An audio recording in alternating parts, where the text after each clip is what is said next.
I think the cool thing about writing Miss International was really kind of dispelling my preconceived judgments and notions about what it means to be a working girl, just the idea that they were all kind of victimized as children or didn't really have self-value, or something happened to them along the way where they didn't develop love for themselves. That's not the case, and there's different levels to what it means to be a working girl, and they're not just working girls, they're working guys out there too. But understanding that some people just look at it as a business, and learning that not everything involves sex the way that we assume that it does. Oh, you're just getting paid to have sex with this person. It's not always the case. It really is a thing that some people just have fetishes that are considered more taboo, or that some people really just want companionship, or they want it to look a certain way. So say for instance, somebody's been in a relationship for a long time and their partner is no longer fulfilling them in emotional, physical, intellectual ways, and you hire somebody to basically be a companion instead of you trying to force your long-term partner to be something that maybe they're not interested in being for you, or they never were. Miss International also talks about my sex life a little bit as a traveling musician. I had one, I wasn't like promiscuous out there, but as you travel the world, you form bonds with different bandmates.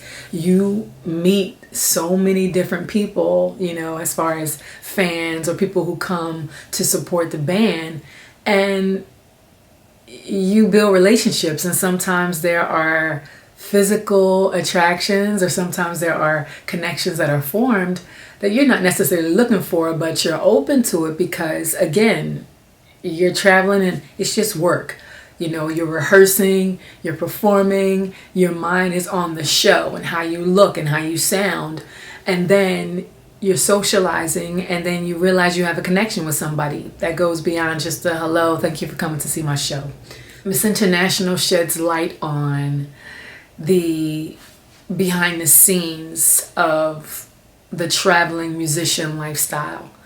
There are a lot of musicians who are in serious relationships who travel, and some of them remain faithful, but a lot of them don't.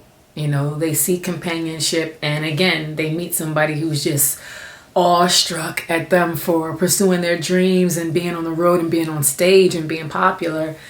And it's kind of easy for a lot of them, not only guys. A lot of guys cheat out there too, but a lot of women do as well.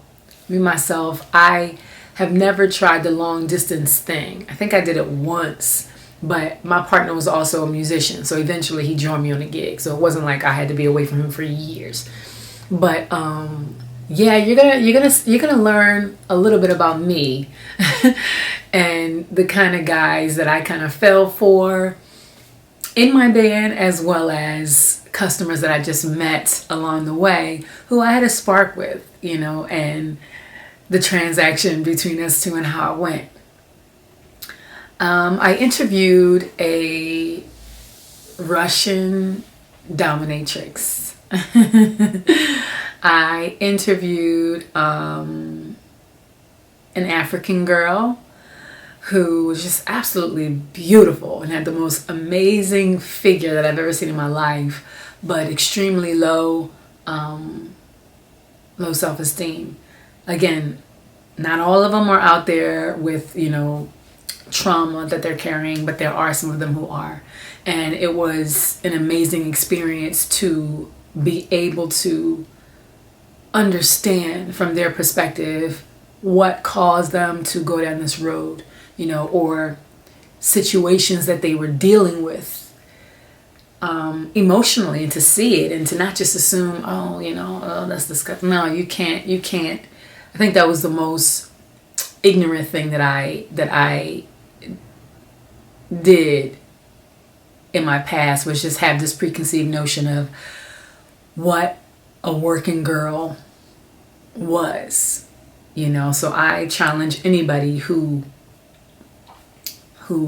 meets one, who sees one, to take a step back, before they put their judgments on them or assume that this is the reason why they're in that lifestyle or this is what they must do.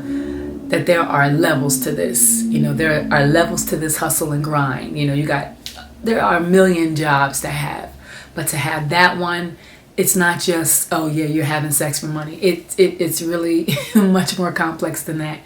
And it's a wider arena. Miss International also sheds a little bit of light on my experience being approached by someone looking for a client, basically for a girl to play with, if you will. He said, oh, you got nice strong legs, and I would like to offer you an opportunity to put them into use. So, if you guys want to know about that story, definitely check out my book, Miss International. Close Encounters of the Working Girl Kind. All cultures, all backgrounds, all ethnicities.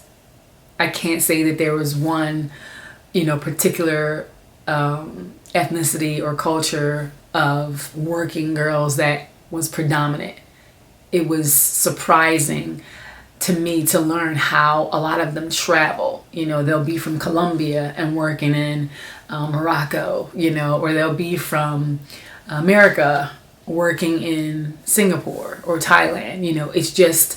It's just that vast, depending on the opportunities, depending on their, relationships, depending on the deal.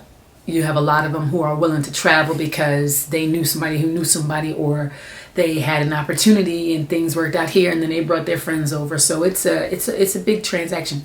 And another thing that I had to realize is that it's not only like trafficking or, they got caught up in this or somebody tricked them. Again, this can be a lucrative lifestyle for a lot of people.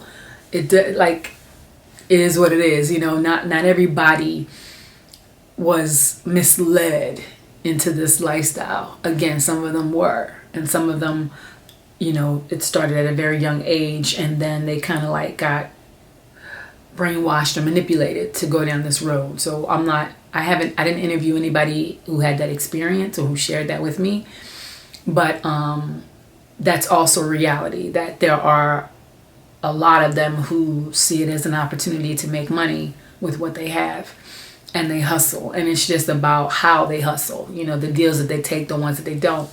My favorite chapter in Miss International is the one where I was asked to join in on this sexual experience with this guy and this girl. And I had brunch with the woman just to kind of discuss the plan of action. And I remember, because I'm a writer, so I'm always curious, I'm not the kind of person that just shuts stuff down. I want to know everything about it. And I just wanted to know all the details. Like, what exactly are you proposing? What exactly are you asking? But I started asking questions of my own, and it was more so about her. The guy who she was scouting talent for, if you will, he wasn't present at the time. So I was trying to dig deep into her psyche and understand why, she got into this lifestyle. And I remember her saying to me, never the wife, never be the wife. And I was like, damn, wow. She's like, yeah, the wife is always the one in the dark. The wife is always the one who loves so much, and is usually the one left holding the bag. And she went in to give me examples of what she meant and told me that she was married before, and that she realized that love is it's kind of a losing game. And the moment you try to put all your eggs in that love basket, you already lose, because you expect usually this one person to be everything, or to always feel the same way that they felt when they first got you or was trying to get you. So she shed a lot of light on the love game for me, and I learned a lot in that exchange that I share in the book. So that's really eye-opening, because I like to understand people. It's people. It's the dynamics of people that, you know, it's the behind the scenes, and it's what they learned along the way that leads to their decisions in the future. So check that out. That was awesome. The rawest part of the book would be the dominatrix, the Russian girl. Just all kinds of real. Power tripping, you know, in the way that she conducts business, in the way that she talks to people who she does threesomes with, girls that she work with, also guys who she dominates. It's like she is like no holds bar, and we get a glimpse of what she's thinking while she's dominating. We get a glimpse of how she's putting these business deals together and what she's thinking about the girls who she's doing these sessions with. You know, there's no emotion. You know, she's very stoic, very, you know, one track minded, and she doesn't take it personal. She's like, all right, this is what we're going to do, bam.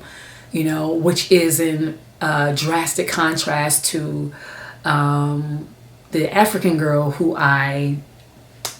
African prostitute who I interviewed, working girl, as well as a black girl, an African American girl who I was able to get some stories from and who shared her experiences. Both of these situations are completely different because they're thinking more in terms of from their heart.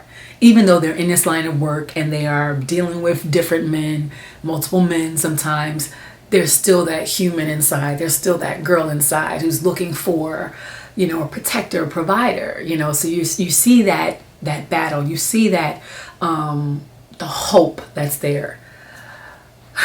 The Russian dominatrix is completely different. She's like, look, you know, I know why you're here. This is what it's going to cost. And she's not afraid to be a bitch, a boss bitch, you know. So that's a little bit about Miss International. If you guys would like to check it out, it is available exclusively at my website at www.phoenixnovelle.com. I'm proud of it. I'm excited about it. And I'm looking forward to sharing my experiences with you guys. Once again, it's your girl, Phoenyx Novelle. And thank you for checking out another book of mine, Miss International.